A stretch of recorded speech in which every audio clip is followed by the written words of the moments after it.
বলেন বুঝেননি? নবীর একজন সাহাবী ছিলেন যার নাম হযরতে সাদ সালাফি।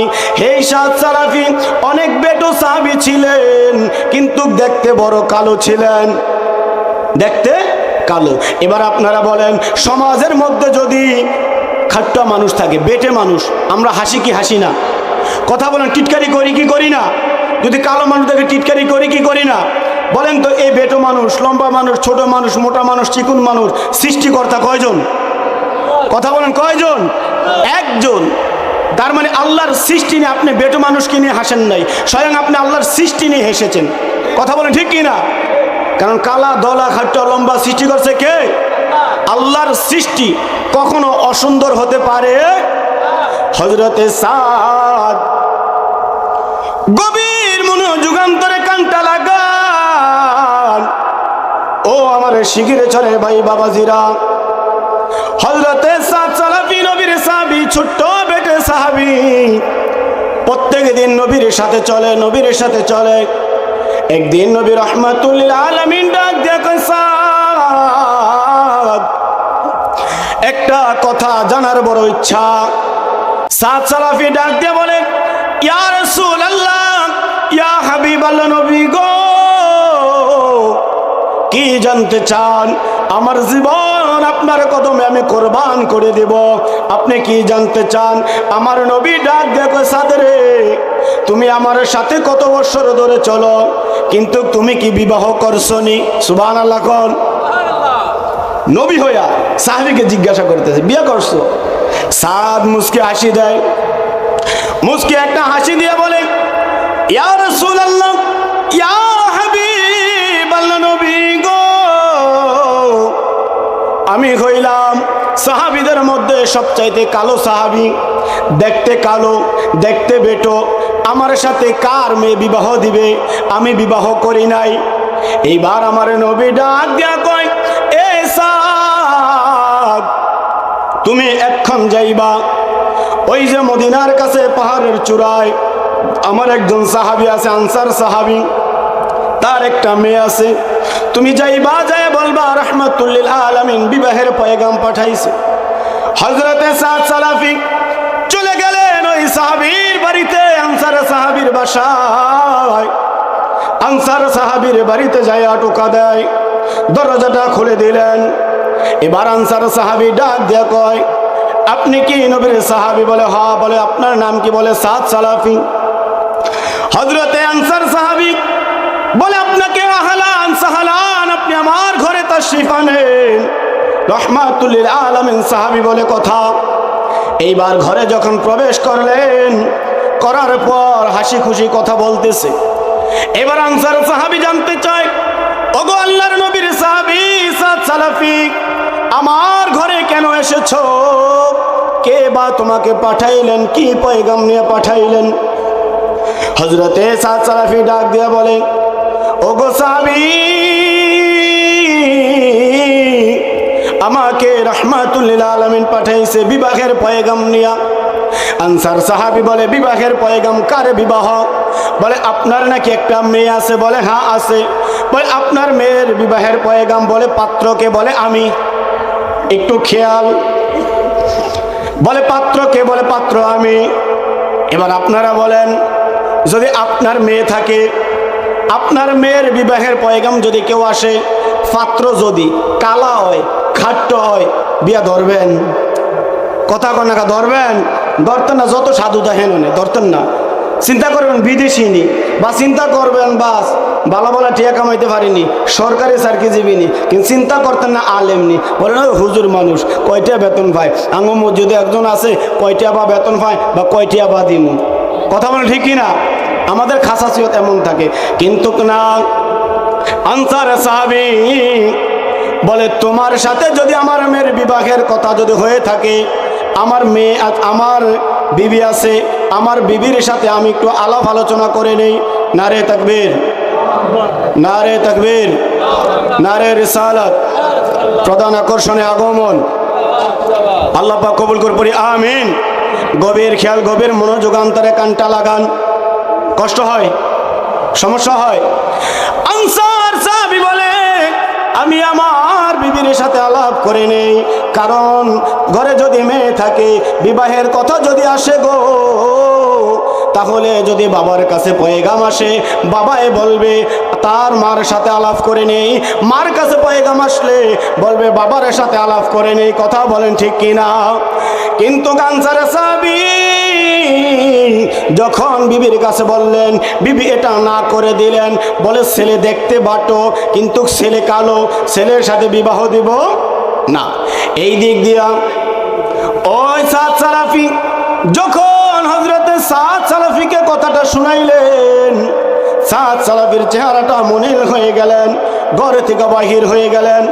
ইন দি মিন টাইমে ওই মেয়েটা ঘরের দরজা জানালা থেকে দেখলেন আল্লাহর নবীর সাহাবী হযরতে সাদ সালাফি যখন আমাদের ঘরে তাশরীফ আনলেন, তার চেহারাটা কত সুন্দর ছিল, কত হাসি খুশি ছিল। যখন আমার ঘর থেকে যখন বাহির হয়ে গেল, তার চেহারাটা কেন মনিল। ওই মেয়েটা বাবার কাছে যায় বলে, ও আব্বাজান, আমি জানবার চাই যখন এই সাদ সালাফি নবীর সাহাবী আমার ঘরে আসলেন, তার চেহারাটা সুন্দর ছিল, আর যখন আমার ঘর থেকে বাহির হয়ে গেলেন চেহারাটা মনিল হয়ে গেল। আনসার সাহাবী ডাক দিয়ে কই, মা তোমার বিবাহের পয়গাম নিয়ে এসেছে। বলে পাত্রকে? বলে এই যে কালো সাহাবী। যখন এই কথাটা বললেন, বলে তোমরা কি বলেছো? বলে আমরা না করে দিয়েছি। মেয়েটা ডাক দিয়া বলে, ও আব্বাজান, যার বিবাহের পয়গাম স্বয়ং রাহমাতুল লিল আলামিন পাঠায়, সে কোনো কম দামি লোক নয়। বাবা আপনি রাজি হয়ে যান। আমি মেয়ে রাজি হয়ে গেলাম, আমি এই সাদের সাথে বিবাহ করার জন্য প্রস্তুত হয়ে গেলাম। জবান থাকলে জোরে জোরে কন্যা সুবহানাল্লাহ। সালাতু সালাম জানাই, দরুদ সালাম জানাই আপনার তরে নবী গো, আমরা গুনাহগারে।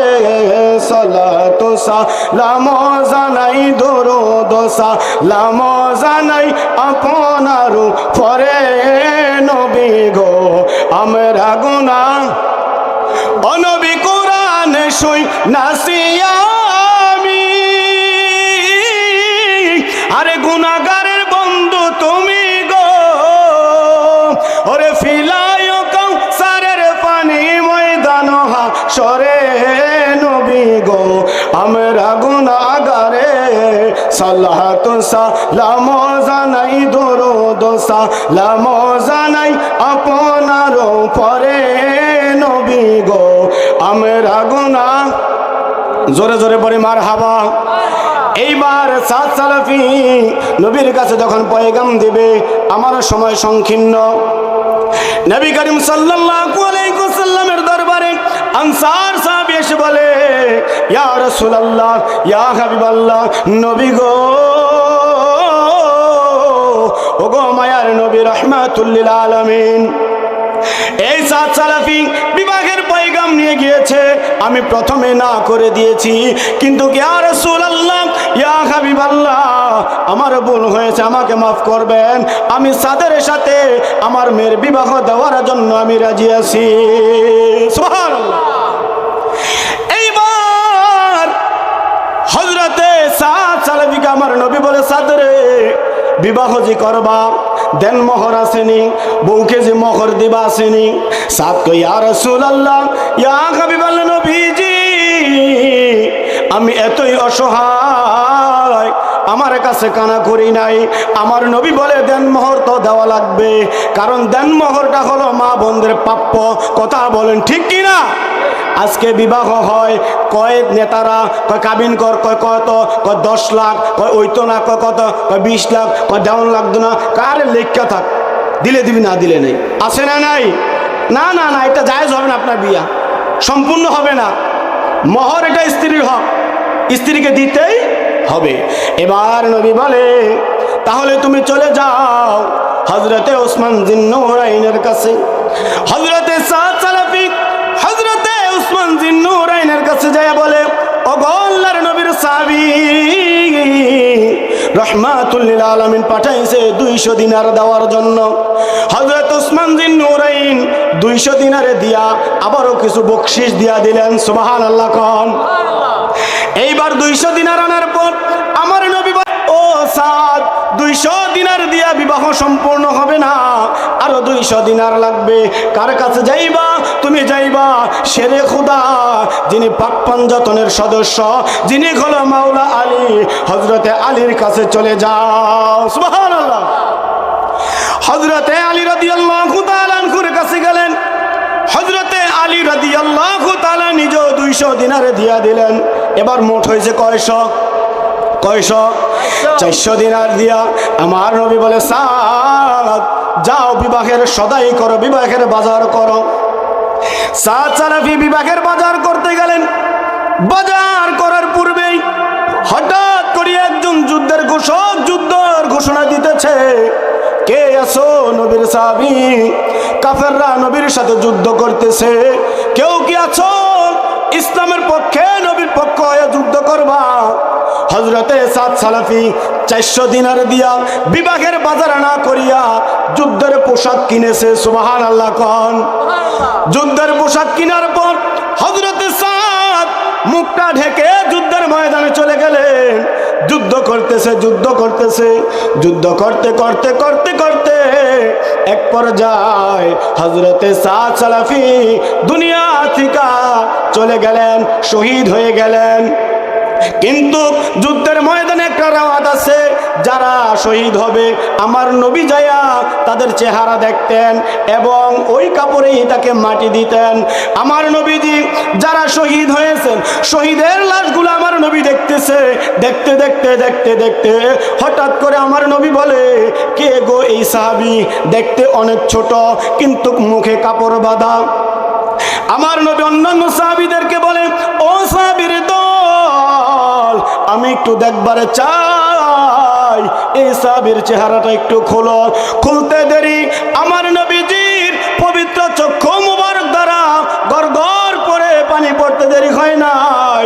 আমার নবী ডাক দিয়া কয়, ও সাহাবীর দল, তুমি জানো এই কোন সাহাবী? সাহাবীরা বলে, ইয়া রাসূলুল্লাহ। বুঝতে কষ্ট হয়, বুঝতে সমস্যা হয়। সাহাবীরা ডাক দিয়া বলে, ইয়া রাসূলুল্লাহ, ইয়া হাবিবাল্লাহ, নবী গো আপনি তো জানেন। বলে, ইনি হলো সাদ সালাফি। আজকে তার বিবাহের প্রথম দিন। আজকে ইনি বাসর ঘরে থাকার কথা ছিল কিন্তু স্ত্রীকে প্রাধান্য দেয় নাই। আমি নবীকে ভালোবেসেছে, আমি নবীকে মোহাব্বত করেছে, আমি নবীকে ভালোবেসে আমার নবীর নামে জীবনটা কোরবান করে দিয়েছে। হযরতে সাদ সালাফিকে স্বয়ং আমার রাহমাতুল লিল আলামিন নিজের হাতে মাটিতে নামাইলেন, নিজের হাতে তাকে কাফন পরালেন, নিজের হাতে তাকে দাফন দিলেন। প্যারে হাজিরিন, ভাই বাবারা, ও শিগগির জোরের বন্ধুরা, পৃথিবীর মধ্যে সবচাইতে মূল্যবান জিনিস হলো ঈমান। ওই ঈমান ততক্ষণ থাকবে যতক্ষণ নবীর মুহাব্বত অন্তরে থাকবে। কথা বলেন ঠিক কিনা? নবীর অন্তর, নবীর মুহাব্বত যদি অন্তরে না থাকে আপনার ঈমান থাকবে না। নবীর মুহাব্বতের নামই হলো ঈমান। নবীর মুহাব্বতের নাম কি? ঈমান। বুঝতে কষ্ট